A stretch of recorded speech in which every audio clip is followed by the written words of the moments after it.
The sea has always been a place of silence and secrets, a restless body that gives and takes without warning, and yet humanity has always dared to stand against it, raising towers of light along jagged coasts in the hope of holding back the dark. These towers, the lighthouses, were meant to be guardians against disaster, meant to keep sailors safe, meant to shine across the void of night with the steady assurance that land was near and safety was possible. But for all their strength and purpose, they also became prisons of isolation, their stone walls echoing with the endless crash of waves and the ceaseless howl of the wind. There, in the remote corners of the world where sea met rock, men lived in solitude, waiting for storms that could last for weeks, surrounded by nothing but black water and the unblinking gaze of their lantern's flame. It was within these walls that strange events unfolded, events that could never be explained. Events that left behind only silence, questions, and a sense of dread that has not faded even after centuries. Imagine the sound of the sea during a storm, not as a song, but as a scream. The waves strike the rocks with such force that the very ground trembles, and the air tastes of salt and iron, as though the ocean itself carries blood. The beam of the lighthouse cuts across the black, its rotation steady, its glow relentless. But the light seems small against the vastness, fragile, almost desperate. It is within that fragile circle of safety that men vanished. Entire crews of keepers were swallowed by the night, their last traces left in journals where the handwriting grew uneven, frantic, as if recorded by a trembling hand in moments of terror. Doors were found open when storms raged outside, lamps still burning as though someone had just stepped away, meals abandoned mid-bite, beds unmade, boots left in corners as if the men had planned to return, but they never returned. One of the most chilling fragments of writing ever discovered in a lighthouse keeper's log has been studied for years. Its final words scribbled under the dim light of the lantern. The sea is not outside. It is here inside with us. No one knows what he meant. No one knows if madness claimed him, if fear made him see things that were not there, or if he truly witnessed something that could not be spoken aloud. That entry was found on a table beside an overturned chair, and the man who wrote it was never seen again. To this day, scholars argue whether it was the rambling of an exhausted mind, or a glimpse into something more, something that lives between the walls of stone and the roar of the tide. For centuries, the sea has been blamed for their fates. Men pulled away by sudden waves, cliffs crumbling beneath their weight, storms breaking against the towers and dragging them into the abyss. And yet when bodies are not recovered, when signs of struggle are absent, when doors are bolted from within and still the keepers vanish, what explanation is left? A storm can crush stone, but it cannot lock a door from the inside. A wave can take a man, but it cannot write words in his journal after he is gone.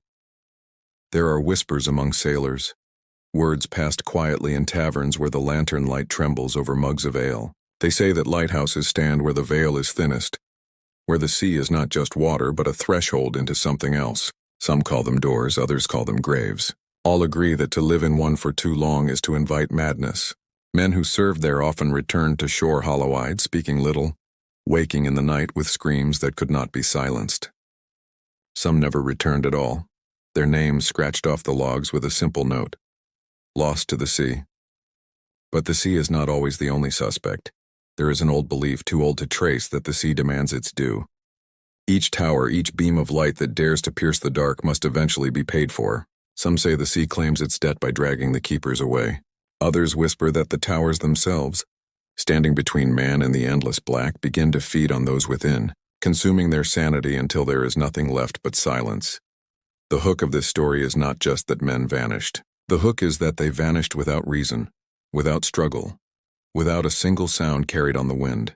In their place remains only the endless crash of the tide and the slow, steady sweep of the lantern's beam across the waves. It is the absence of answers that disturbs most deeply. A man lost at sea is tragic but understandable. A man lost from a locked room, from a tower sealed by stone, is something else entirely. The question lingers, sharp as salt in the air. What happens in those moments between the sweep of the light, when darkness takes the room and silence fills the air? Do the walls breathe? Does the sea rise inside? Does something unseen step out of the shadows to claim what belongs to it? No one can say, for the ones who could have spoken are gone. All that remains is the light, turning endlessly, shining into nothing, and the unanswered question that haunts every storm-battered coast where a lighthouse stands alone. If the sea is outside, then what is it that waits inside? On the edges of every coast there were once communities built on silence, places where the people lived at the mercy of tides that could bless or destroy without warning. The sea provided fish, but it also took children. It carried trade, but it also carried bodies. Families who grew up near the shore were taught early that the sea was not to be trusted. They prayed before every journey, whispered names of the dead when storms swept in, and turned their eyes away when the lighthouse flared against the night, as though they feared what that light might reveal. To them, the lighthouse was not just a tower of safety, but a reminder that the sea was always waiting, that disaster was never far. The keepers who tended those lights were both respected and pitied. They were men chosen for endurance, for strength of will, for the ability to live alone in a place where silence could press as heavily as stone. But beneath that respect there was also suspicion, as if the role itself marked a man as different, as if to tend the light was to surrender some part of himself to forces unseen. Life within a lighthouse was harsh beyond imagination. Supplies came only when weather allowed, and storms could lock men inside for weeks, sealing them away with the endless echo of waves and the constant churn of wind. The walls grew damp with salt, the windows rattled with every gust, and the staircases spiraled endlessly upward like the inside of a tomb. In winter the stones froze. In summer, they sweated brine. At night the keepers climbed to the lantern chamber, winding the mechanism, polishing the glass, trimming the wick, or later tending the fragile machinery of newer lights. They slept in narrow bunks, their dreams filled with the rhythm of the sea, their waking hours drowned in the smell of oil, salt, and iron. Even in moments of stillness, the silence was never empty, for it carried the pulse of the sea like a heartbeat, a presence that never left them. It was said that the first weeks were the hardest when the vastness pressed in on the mind. New keepers often wrote letters home that trembled with loneliness, begging for word from the shore, describing shadows that seemed to move at the corner of vision, or voices that carried in the wind though no other soul was near. Some endured and grew silent, their letters turning to brief reports stripped of feeling, as if the human part of them had been left behind. Others broke quickly, leaving their posts after only months, unable to face the isolation that seeped through the stone walls like damp. There were even stories of men who walked into the sea as though answering a call, their boots left neatly at the edge of the water. The lighthouse, for all its purpose, became a crucible of the mind, but what made it worse was that the community always knew something was wrong, even before tragedy struck. They spoke of the sea changing when storms gathered, the gulls falling silent, the air thickening as though the horizon held its breath. Children were warned never to linger near the rocks beneath the tower, not because of the waves, but because of what might be waiting where the shadows of the light failed to reach. Old sailors swore that the sea near lighthouses never behaved as it should. Tides shifted strangely, waves rose without wind, and sometimes in the darkest nights the water seemed to glow faintly with a light of its own. To those who lived near it, the lighthouse was never only a tool of safety. It was a monument to the uncanny, a reminder that man's flame could not truly master the void of the ocean. The keepers themselves became legends within their own lifetimes. There were stories of men who returned from duty with eyes that looked past the living, who spoke in half whispers as if still keeping watch. There were others who never returned at all, their names remembered in church prayers, their fates attributed to storms even when the sky had been calm. A widow might be told that her husband had fallen, though no body was ever given back. Families of keepers carried the weight of dread as heavily as those who went to sea, for they knew that while sailors faced storms together, keepers faced storms alone. The tower was both home and coffin, and those who entered it always walked a narrow path between duty and madness. The darkness of this history was not confined to a single place. Across coastlines, in different nations and on different shores, the same patterns appeared, the same vanishings, the same unexplainable silences, the same half-written notes left behind on kitchen tables or in journals. Some records survive in official archives, stripped of detail, reduced to cold lines that read "Keeper lost," "Presumed drowned." Others survive only in whispered tales carried through generations, stories told beside fireplaces when storms battered the walls, voices lowering when the wind moaned against the glass. These stories never needed embellishment, for the absence of answers was frightening enough. To stand within such a tower was to stand on the edge of the human world, staring into the mouth of something larger, something that refused to be named. Men who lived there bore witness not only to storms and wrecks but to the silence between waves, to the darkness that filled the hours when the flame was the only light in an endless night. They were the watchers, but in time, many came to believe that they were also being watched. Something pressed against the glass, something moved in the reflection of the lantern, something shifted in the stairwell when they climbed it alone. These thoughts might have been born of solitude, of sleepless nights and the pounding of waves. Or they might have been glimpses of a truth too terrible to record. It is in this heavy context that the stories of lighthouse disappearances must be placed. They were not accidents in ordinary homes. They were not tragedies on ordinary ground. They were tragedies born in a place already soaked with dread, in towers that stood like teeth against the edge of the world, where every man who entered was marked by silence, isolation, and a light that never promised safety. The lighthouses were meant to protect sailors from the sea, but they could not protect their keepers from the things that waited within the walls themselves. The mystery of the vanished lighthouse keepers does not begin with silence, but with signs. With moments so small they could have been dismissed if they had not gathered like shadows at the edges of a storm. At first it was the sound of footsteps on the stairwell when only one man was awake, the creak of boards where no weight should have pressed, the faint knock of something against the glass even when the air outside was still. Journals recovered from such towers speak of doors that were found open, though the men swore they had locked them. Lanterns trimmed and cleaned in the morning, though the assigned keeper had not risen, and strange marks etched into the salt-stained walls that none of them admitted to carving. The men wrote of sleep troubled by whispers, voices too low to understand yet impossible to ignore, voices that grew louder when storms gathered. The stronger the storm, the more vivid the details became, until it seemed as if the tower itself was alive, a body that groaned under the strain of the sea, its stones shifting, its light flickering like the pulse of something watching. These accounts are scattered and incomplete, yet they form a pattern, a descent into fear that reached its climax in the weeks before the disappearance. The final days, reconstructed from logs, supply ship records, and the testimony of nearby fishermen, read like a slow unraveling. For weeks the seas had grown violent, with gales that tore at sails and waves that smashed into the cliffs with the sound of cannon fire. The keepers were trapped, unable to leave, their isolation complete as the world beyond the storm vanished in gray sheets of rain. Yet it was not only the storm that unnerved them. One entry described how the birds had fled the island entirely, leaving behind a silence so unnatural that the men could not bear to stand outside. Another described how the waves seemed to strike in rhythm, as though the sea itself was pounding against the tower with intent. One man recorded that he had seen shapes moving beneath the water when the waves withdrew, dark masses that slipped back into the depths too quickly to identify. Another wrote that he had glimpsed a figure standing among the rocks too far to see clearly, yet distinct in its stillness. They never said who or what it might have been, only that it did not move even when the tide rose around it. The logs reveal increasing agitation. Meals were recorded less often, details left unfinished, sentences breaking off mid-thought. One entry written by an unsteady hand stated only, "We cannot stay here much longer. Something is wrong with the light. It does not keep the dark out anymore." What he meant remains unknown, for the lantern burned as it always did, its beam cutting across the sea with the same steady rotation. And yet, if he believed that light no longer protected them, then he believed something had crossed the threshold that no flame could hold back. When the storm finally broke and the supply ship made landfall, what the crew found inside the lighthouse was worse than silence. It was absence. The tower stood intact, its lantern still glowing, its machinery still turning.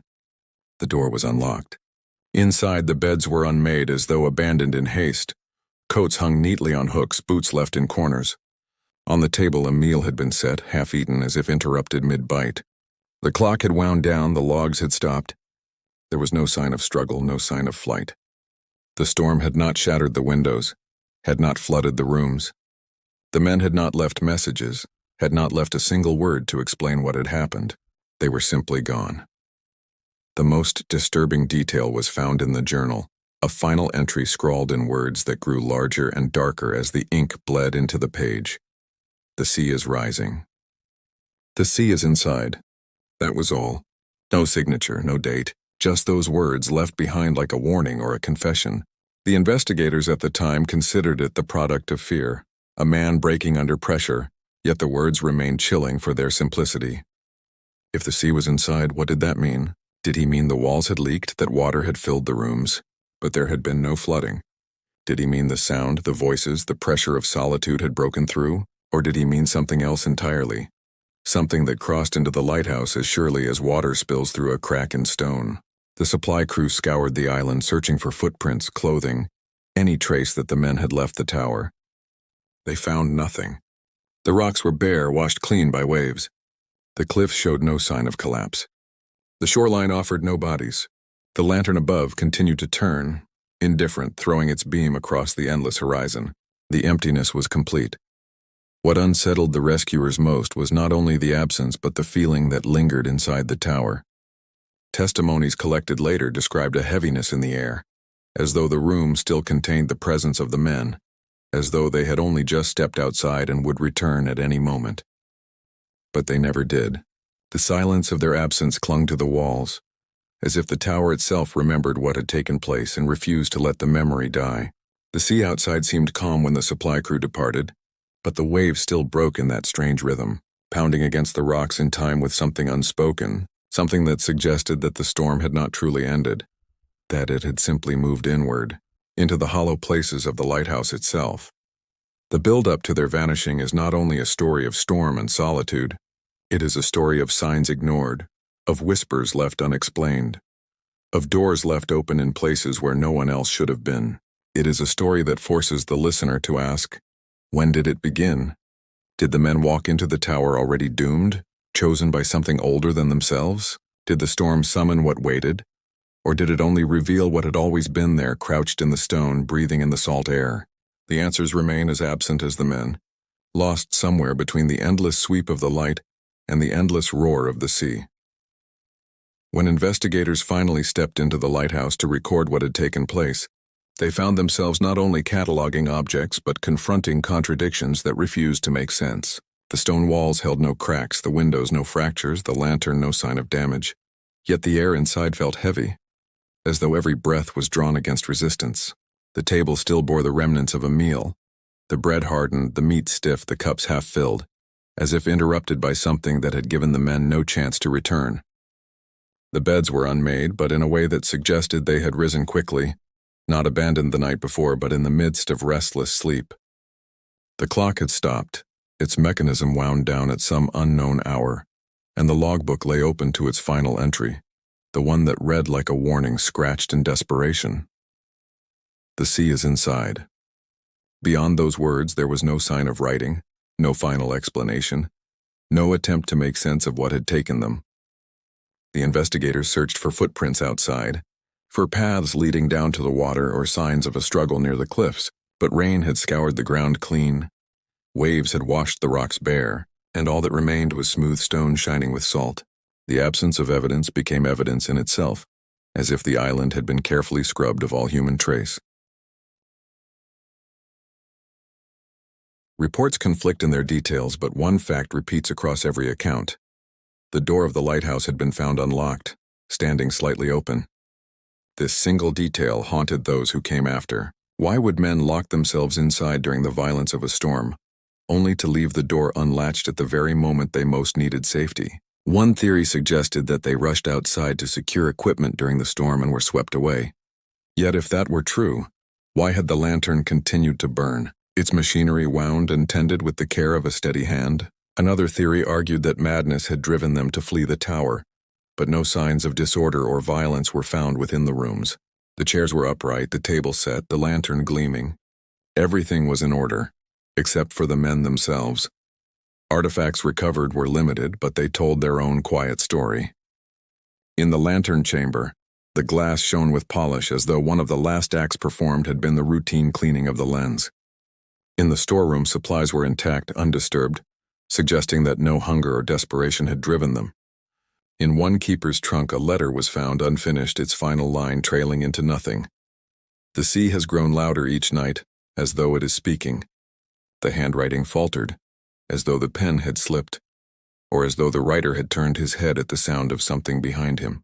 That detail could be dismissed as coincidence, yet when placed alongside the words of the logbook and the accounts of nearby fishermen, who swore they saw lights moving strangely in the tower on the nights before the disappearance, it painted a picture that no official report could comfortably accept. Experts later argued that isolation had driven the men to paranoia, that the constant crash of the sea and the claustrophobic walls of the tower had eroded their sense of reality until they could no longer distinguish thought from sound. They pointed to the incomplete letters and frantic handwriting as evidence of psychological deterioration. Yet others countered with the consistency of the accounts. Madness might explain one man losing his grip, but three men breaking in the same way at the same time, leaving behind no chaos, no struggle, only silence, stretched beyond plausibility.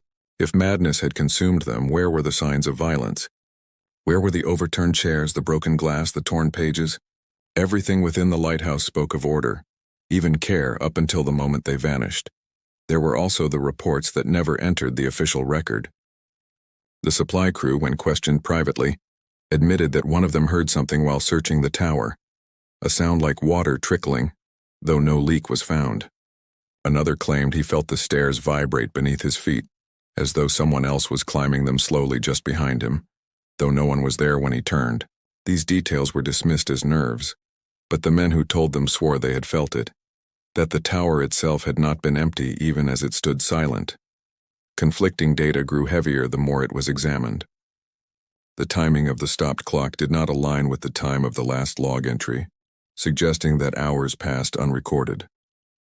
The lantern's state suggested it had been maintained even after the final words were written. The meal suggested interruption, yet the rest of the room suggested calm.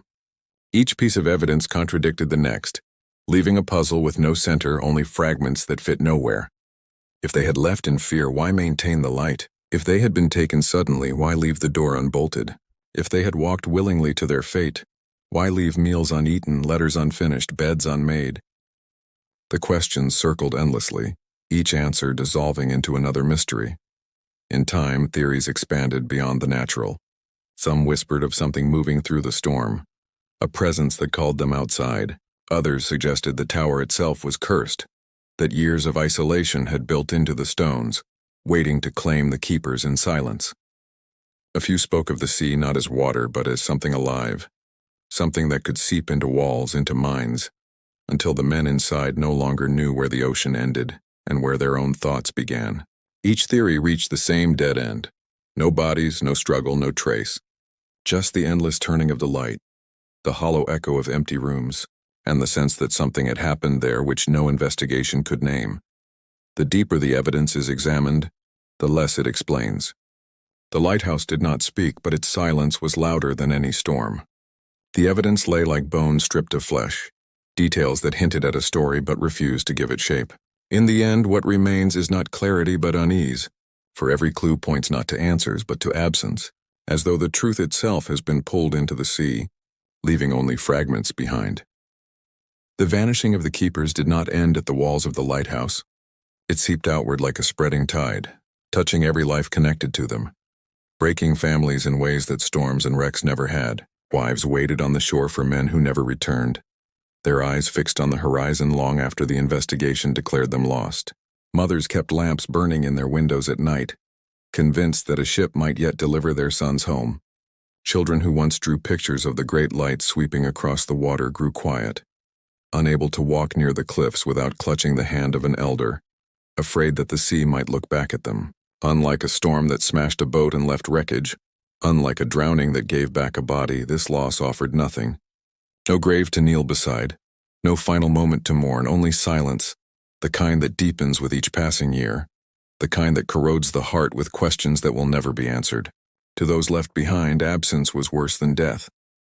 Letters from the families that survive in archives bear witness to the quiet collapse of faith and sanity. One wife wrote that she still heard her husband's boots on the stairs at night, though the house was empty.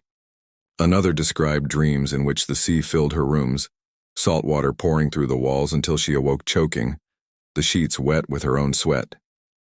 Parents spoke of voices calling their children down to the shore, voices that used the names of the vanished men, voices that promised return if they only listened.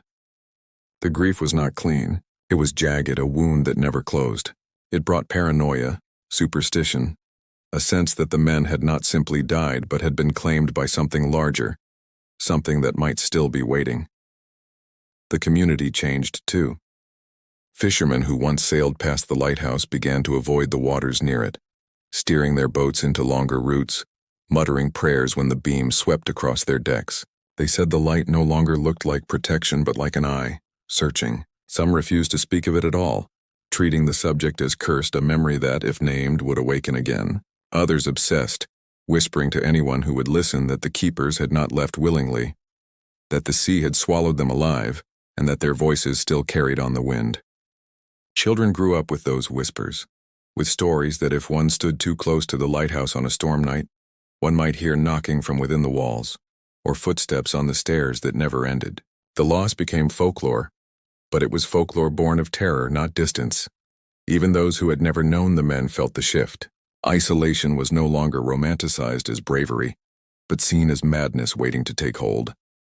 New keepers sent to other towers wrote letters filled with unease, their families begging them to abandon the duty before they too vanished. Men who had once volunteered now refused the post, claiming that the light was cursed, that no wage could pay for a fate that ended in silence. Some who returned from duty seemed altered, their eyes always on the horizon, their words careful, as if they carried knowledge that could not be spoken aloud. They did not laugh as they once had. They slept poorly. They avoided the sea even as it fed them. There are accounts of one survivor, a keeper stationed at a different tower who knew the vanished men well, who broke down years later, confessing that he had dreamed of them standing at his own door, soaked in salt, their faces pale, their eyes hollow. He claimed they whispered to him that the sea was not finished, that it would come for others, that it would never stop taking. His family begged him to leave his post, but he refused, saying only that abandoning the light was worse, for then no one would see what came. He died in his sleep months later, but those who sat at his bedside swore that in his final hours he clutched the sheets with a strength that bruised his knuckles, as though he was holding on against a tide that none of them could see. Psychologists in later years studied the case and wrote of the toll of isolation, of the human mind fraying under the constant weight of silence and solitude. They spoke of how endless storms and endless nights could create hallucinations, how loneliness could become a voice that speaks from within. But those theories did not comfort the families, for they had not seen hallucinations. They had seen empty homes, meals left uneaten, letters left unfinished. No theory could ease the sense that something had been taken from them, something deliberate, something cruel. The human cost of the mystery was not only death but a spreading sickness of fear. The community grew quieter, as if everyone carried a secret they refused to name. Perhaps most disturbing were the children who grew up after the disappearance. Some refused to speak of their fathers, as if the memory itself frightened them. Others repeated strange details they should not have known. One child claimed her father had told her goodbye at her window the night he vanished, though no one believed her, for he had already been gone by then. Another said that when the waves grew too loud, she could hear laughter carried inside them, laughter that sounded like men who were once familiar. These stories were dismissed as grief, yet they linger, repeating in the records of neighbors who swore the children were not lying. The psychological impact spread further than any storm ever could. What had been a profession of endurance became one of suspicion. What had been a symbol of protection became a symbol of dread. The lighthouse was no longer a beacon of hope. It was a wound in stone, a reminder of loss, a question carved into the cliffside with no answer. The human spirit could not find closure in such silence. It grew restless, fearful, fractured. Some tried to explain the tragedy with reason, but many more simply lived in its shadow, haunted by the possibility that the sea had not only taken the men, but left behind something else, something unseen, something that still moved in the corners of dreams. And in time, the people stopped asking how the men vanished. They began asking when it would happen again. The official inquiry began with the precision of men who wanted only order, men who believed that every mystery could be bent into the language of reports and measurements. They cataloged the state of the lighthouse, noted the open door, the unfinished meal, the stopped clock, the intact lantern. Their conclusion was as simple as it was unsatisfying. The men had been lost to the sea. A storm, they said, had drawn them out, perhaps to secure equipment or inspect damage, and a sudden wave had swept them from the rocks. Their bodies had been claimed by the tide, their fate sealed in silence. It was a clean explanation, written in ink on paper, filed away as if that alone could make it true. Yet even the officials could not explain the contradictions, the intact state of the tower, the words in the logbook, the fact that all three men had vanished together without leaving even a single trace of a struggle. To the families, to the community, the explanation rang hollow like a bell struck without sound. It was not that they refused to accept death. It was that they refused to accept absence without reason. Other theories emerged in the cracks where official voices faltered. Some insisted that one man had turned on the others, driven mad by isolation, killing them before fleeing into the sea himself. Yet no blood was found, no violence marked the rooms. Others suggested that all three had descended into madness together, that they had walked willingly into the storm, surrendering themselves to the waves. But if that were true, why had they left their lantern burning, their duties attended, their meal half-eaten? Madness is rarely so orderly. To those who studied the case, these theories seemed stretched, attempts to fit a puzzle into a shape that never matched.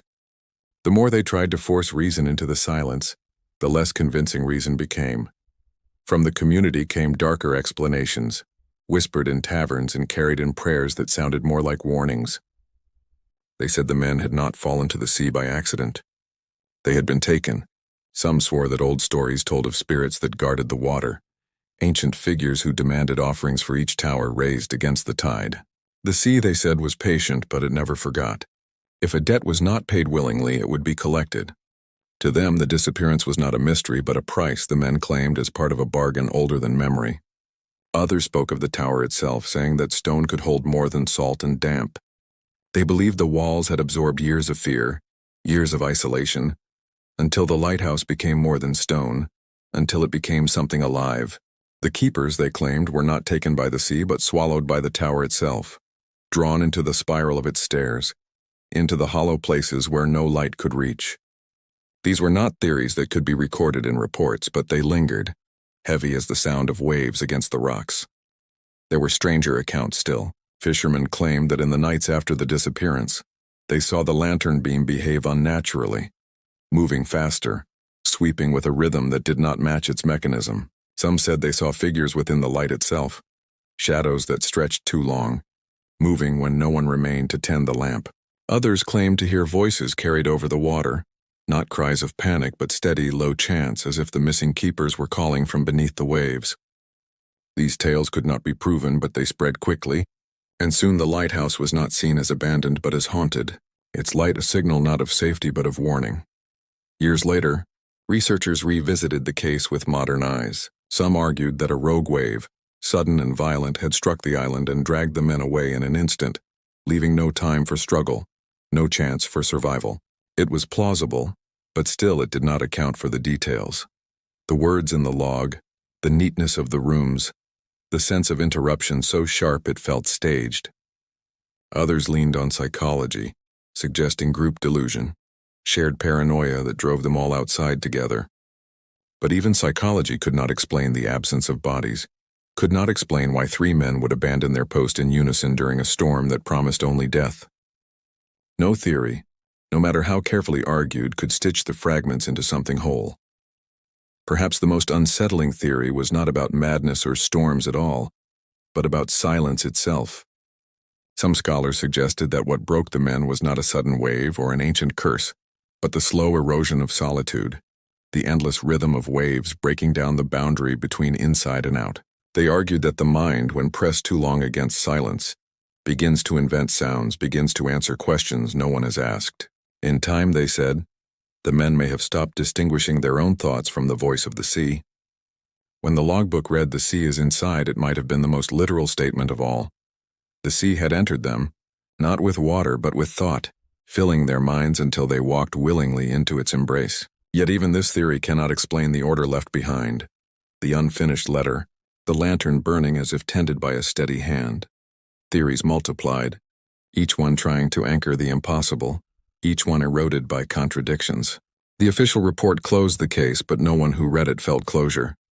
The family still waited, the community still whispered, the sea still roared against the rocks as if reminding them that no paper, No ink, no theory could explain what had been taken. In the end, the investigations brought no answers. They brought only more silence, more fear, more questions that refused to die. And perhaps that is the most terrifying truth of all. That sometimes, the search for reason itself becomes a labyrinth with no exit. And all that remains is the hollow echo of waves striking stone again and again, as if the sea is still calling, still waiting, still hungry. Time has moved on, and yet the lighthouse still stands, its stone weathered, its windows black, its lantern long extinguished. The waves that once struck it with fury still rise. The gulls still circle, the storms still roll across the horizon. But inside there is only emptiness, the kind of emptiness that feels alive. Visitors who step within its walls speak of a silence so complete it presses on the chest, as though the air itself refuses to move. Some claim they hear footsteps on the spiral stairs, light and steady, though no one else climbs with them.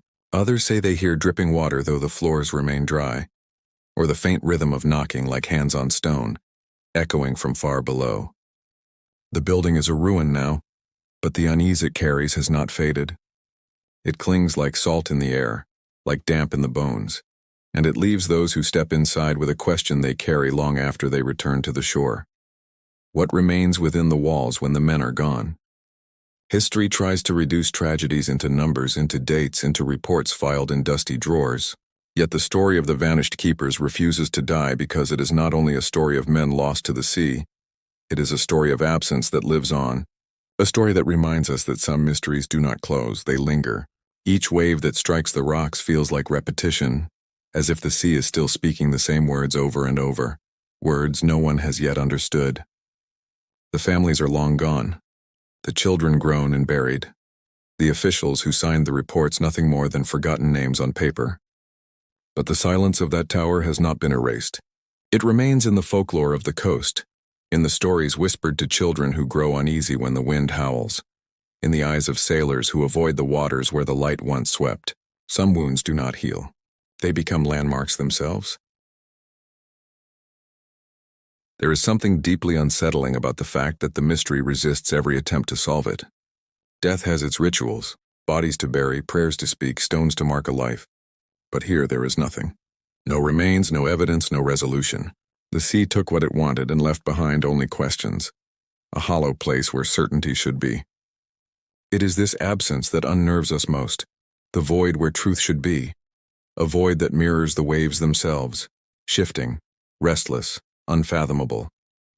And as long as that void exists, the human mind cannot stop filling it with possibilities. Were the men taken by storm or by madness or by something older than both? Did they walk willingly into the sea or did something walk into the tower to claim them? No answer silences the others, and so all of them live on, breathing together in the silence. What makes the story endure is not only fear but recognition. Anyone who has stood by the sea at night, with the horizon lost in black, knows the feeling, the sense of being watched by something immense, something indifferent, something that could swallow you without effort. The lighthouse was meant to stand against that vastness, to shine against the dark. But even it could not withstand the silence that followed. Its light once promised safety, but now it promises nothing, only memory. And in that memory lies the truth that humanity cannot endure unanswered questions forever. We hunger for meaning, and when meaning is denied, we create our own. Yet every theory, every story, every whispered tale still returns to the same place.